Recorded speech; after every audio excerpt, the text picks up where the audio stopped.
pozitivna psihologija in kaj je v bistvu ozadje nastanka te vede?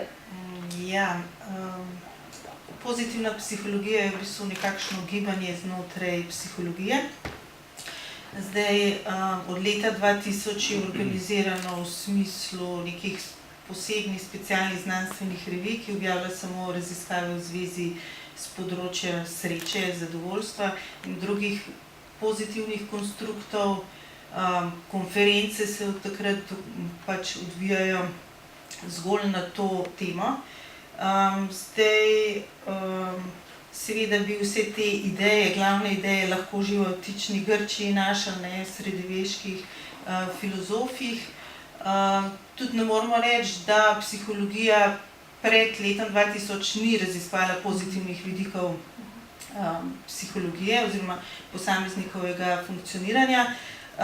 Recimo humanistični psihologi so že v 60-ih letih poudarjali posameznikovo osebnostno rast, smisel, samoaktualizacijo in podobno, ampak v bistvu nikoli ni bilo to predmet raziskovanja obširnega, ne.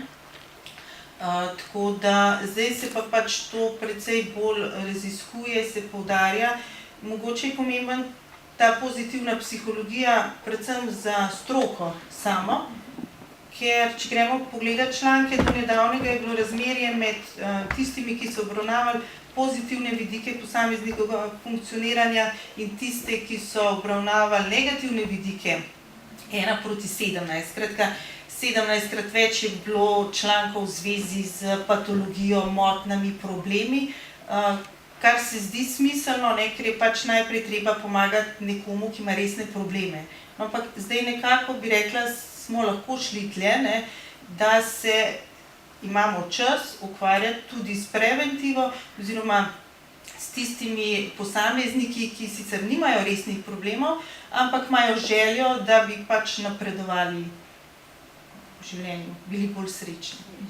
Zdaj, psihologija kot znanost je pravzaprav nekje vmes med naravoslovnimi in družboslovnimi vedami in kar se je meni zdelo recimo zanimivo v branju te knjige, je to, da se večkrat poudari neka ta v bistvu biološka, genetska zasnova, genetska predispozicija za srečnost ali nesrečnost. Kaj je pravzaprav to? Zakaj so nekateri ljudje bolj nagnjeni k temu, da so srečni? Ja, podobno kot pri ostalih osebnostnih lastnostih, je tudi sreča, predvsem doživljanje pozitivnih emocij, doživljanje negativnih emocij, genetsko predeterminirano tam okoli 50%. Zdaj, a je to pravično ali ne, se pač ne bomo ukvarjali, enako kot lahko rečemo za inteligentnost, so nekateri bolj inteligentni, drugi manj inteligentni.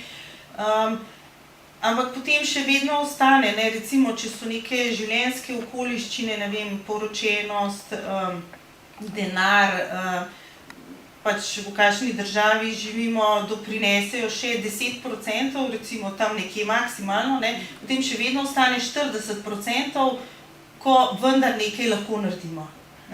Tako da bi rekla, tako kot pri telesni teži, ki deloma pač genetsko predeterminirana, imajo nekateri srečo, da so vitki, vsi ostali pa, če želijo biti vitki, se morajo pač stalno malo truditi, in od tukaj naprej je grozljivo veliko diet,